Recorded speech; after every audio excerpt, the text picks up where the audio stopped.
ما تيجوا نعمل أحلى وأسرع وأجمل ساندوتش في 10 دقايق وبس. إزاي؟ يلا بينا نشوف الوصفة ونشوف الطريقة ونشوف الحلويات دي كلها احنا عملناها إزاي. في 10 دقايق عملنا أحلى ساندوتش. تعالي بقى يا حلوة كده، هاتي لفة جلاش وتعالي أقول لك هتعملي السندوتشات الحلوة دي إزاي، من غير بقى ما تعجني ولا تهدي نفسك في العجن ولا الكلام ده كله، ولا تخمير بقى ولا الكلام ده كله. عندي هنا بصوا جمال السندوتش وحلاوته، في 10 دقايق عملت العظمة دي كلها. جبت هنا بقى لفة جلاش ويلا بينا بقى نبدأ وصفتنا. عندي كل سندوتش من اللي انتوا شايفينه ده أخد معايا ورقتين من الجلاش. أول ورقة أحطها كده وأفردها وأدهن عليها كده سمنة، وأجيب الورقة التانية وبرضه أحطها عليها وأدهنها سمنة خفيفة، وأي حشوة بقى موجودة عندكم هتحطيها.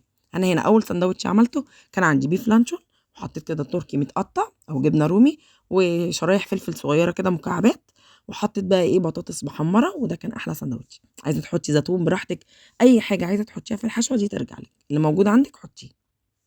حطيتها كده زي ما انتم شايفين في النص، وجيت بقى من الجنب الطرف الاولاني والطرف التاني تنيته كده زي كاني هعمل ظرف، وهدهنه برده دهنه خفيفه من الجناب، وابتدي ان انا الف السندوتش بتاعي بطريقه سهله جدا. مفيش اسرع ولا اسهل من كده، زي ما انتم شايفين سهل جدا وما خدش مني وقت. هجيب صينيه مدهونه عندي خفيف واحط بقى فيها ايه، ابتدي احط السندوتشات. تاني واحد انا عملته بحشوه الشاورما بقى ابقى انزل لكم فيديو منفصل انا بعملها ازاي، بعملها بطريقه جميله جدا.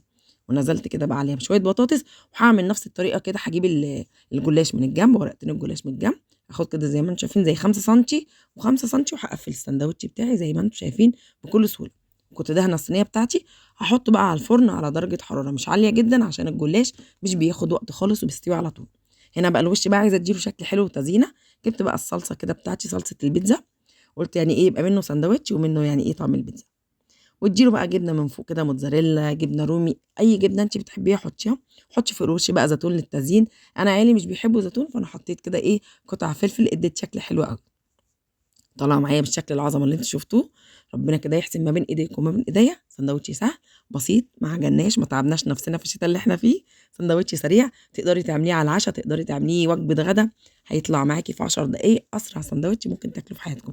يا رب الفيديو يكون سهل واكون افدتكم، ويا رب الفيديو يعجبكم. اشوفكم في فيديو جديد، وكنت معاكم رشا السيد. اشوفكم في فيديو جديد وسلام.